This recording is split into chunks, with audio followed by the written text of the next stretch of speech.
വന്ധ്യ സദസ്സിന് നമസ്കാരം. ഞാനൊരു നമ്മൾ മിനിസ്റ്റർ ഭയങ്കര ഒരു ബോണറ്റ് ആക്ടറെന്ന് കേട്ടപ്പോൾ എനിക്കൊരു ചെറിയൊരു ബോണറ്റ് അവതരിപ്പിക്കാൻ. അപ്പോൾ ഇതിൽ വല്ല തെറ്റുകുറ്റങ്ങളുണ്ടെങ്കിൽ എൻ്റെ പ്രേക്ഷകർ എന്നോട് ക്ഷമിക്കണമെന്ന് വിനീതമായിട്ട് പറയുകയാണ്. അതുപോലെ പിന്നെ ഫസ്റ്റ് എ ഗ്രേഡ് മിനിസ്റ്റർ കൊടുത്ത സ്ഥിതിക്ക് എനിക്കൊരു ബി ഗ്രേഡ് എന്തെങ്കിലും കൂടെ തരണം. എൻ്റെ പ്രിയപ്പെട്ട പ്രേക്ഷകർ മാർക്ക് ഇടുമ്പോൾ ഒരു ബി ഗ്രേഡ് എനിക്ക് തരണം എന്നുള്ള ഒരു അപേക്ഷയും കൂടിയുണ്ട്. ഓക്കെ, ആദ്യമായിട്ട് പ്രതികരണത്തിലേക്കാണ്. നമ്മുടെ പാർട്ടി സെക്രട്ടറിയുടെ പ്രതികരണം എങ്ങനെയാണെന്ന് നോക്കാം നമുക്ക്. മിനിസ്റ്ററെ, കഴുത്ത് പിടിച്ചു തിരിച്ചു എന്നാണ് കേട്ടിട്ടുള്ളത്. അതുപോലെ കൈ പിടിച്ചൊടിച്ചു എന്നുമാണ് കേട്ടിട്ടുള്ളത്. അപ്പം പാർട്ടി അതിശക്തമായിട്ടുള്ള ഒരു പ്രതിഷേധത്തിലേക്കാണ് കേരളം പോകുന്നത്. അത് കഴിഞ്ഞ് നമ്മൾ നേരെ പോകുന്നത് മിനിസ്റ്റർ റെയിൽവേ സ്റ്റേഷനിൽ ഇരിക്കുന്ന ആ രംഗത്തൊരു ഫോൺ കോൾ വരുന്നുണ്ട്. അത് മിനിസ്റ്റർ അറ്റൻഡ് ചെയ്യുന്നത് സംസാരിക്കുന്ന ഒരു രൂപത്തിലേക്കാണ് നമ്മൾ പോകുന്നത്.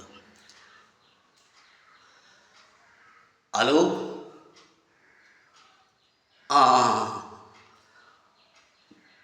ഞാൻ പറയുന്നത് നീ അങ്ങോട്ട് കേട്ടാൽ മതി, നീ ഇങ്ങോട്ടൊന്നും പറയണ്ട. അപ്പം ഇതൊരു സുവർണാവസരമാണ്. കടലും കപ്പലും ഉണ്ടെങ്കിലേ കപ്പിത്താനുള്ളൂ. അപ്പോൾ വലിയൊരു കടൽ ഒരു തിര വരുന്നുണ്ട്. അത് ഈ 2 മാസത്തിനുള്ളിൽ വരും. പിന്നെ നമ്മളെ കപ്പൽ വരെ തകർക്കും. അതുകൊണ്ട് ഈ കിട്ടിയ അവസരം നല്ല രൂപത്തിൽ അഭിനയിച്ചിട്ട്, പ്രത്യേകിച്ച് എൻ്റെ ഡാറ്റയും അതുപോലെ നിൻ്റെ സിസ്റ്റങ്ങളുമൊക്കെ കംപ്ലൈൻ്റ് അല്ലേ. അതുകൊണ്ട് ജനങ്ങളോട് മറുപടി പറയാൻ ബുദ്ധിമുട്ടായിരിക്കും. അതുമാത്രമല്ല, ഒരു വലിയ തിര വന്ന് നമ്മളെ കപ്പൽ ഇടിച്ച് പൊളിക്കാൻ പോവുകയാണ്. അപ്പോൾ ഈ അവസരം മുതലാക്കണം. മനസ്സിലായല്ലോ?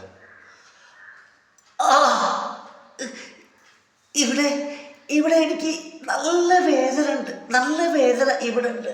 അതുപോലെ എനിക്ക് വയ്യ, നിൽക്കാൻ വയ്യ. അത് ഭയങ്കര പ്രശ്നം. ഇവിടെ ഭയങ്കര വേദന ഉണ്ട്. അതിൽ സംഭവിച്ചതാണ്. കഴുത്തിന് എന്തോ പറ്റിയിട്ടുണ്ട്. അതുപോലെ എൻ്റെ കൈക്ക് ഒരാഴ്ച മുമ്പ് സംഭവിച്ചതാണ്. ഇവിടെ ഒരു അടയാളമുണ്ട്. എനിക്ക് നിൽക്കാൻ പറ്റുന്നില്ല. നല്ല വേദന ഉണ്ട്. എന്നെ ഏതെങ്കിലും ഒരു ഹോസ്പിറ്റലിലേക്ക് ഒന്ന് കൊണ്ടുപോകുമോ? ഭയങ്കര വേദന. മാധ്യമ പ്രവർത്തകർ നല്ല വേദന ഉണ്ട്. അതൊക്കെ കഴിഞ്ഞു. ആ കപ്പലും മുങ്ങി, കപ്പിത്താനും മുങ്ങി. പിന്നെ ഒരു 2 കൊല്ലം കഴിഞ്ഞപ്പോൾ മിനിസ്റ്റർ ഒന്ന് കപ്പിത്താനെ വിളിക്കുന്ന ഒരു കോൾസ് കാണാം. എക്സ് മിനിസ്റ്റർ കപ്പിത്താനെ വിളിക്കുന്നത്. ഹലോ, ആരാണ്? ഇനി എന്തിനാ വിളിച്ച് പറഞ്ഞോ, നമ്മൾ കേട്ടോളാം.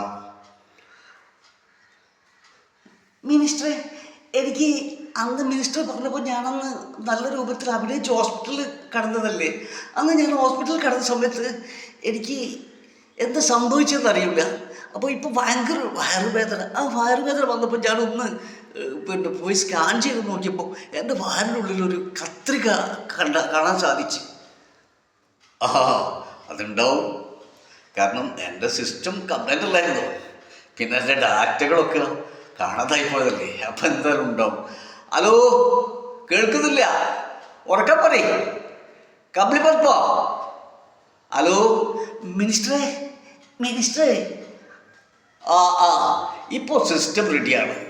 അപ്പോൾ ഡാറ്റകളൊക്കെ അവിടെ തന്നെ ഉണ്ട്. അതുകൊണ്ട് ഇനി ഗവൺമെൻറ് ഹോസ്പിറ്റലിൽ പോകണം നല്ലത്. അപ്പോൾ നേരെ നീ അങ്ങോട്ട് വിട്ടോ. ഇതാണ് ഇനി വരാൻ പോകുന്നത്. അതുകൊണ്ട് പ്രേക്ഷകർ എനിക്കിട്ട് എത്ര മാർക്കുകൾ കൊണ്ടില്ല, ആ മാർക്ക് ഞാൻ സ്നേഹത്തോടു കൂടി സ്വീകരിച്ചോളാം. പ്രേക്ഷകർ മാർക്ക് ഇടണമെന്ന് വിനീതമായിട്ട് അപേക്ഷിക്കുകയാണ്.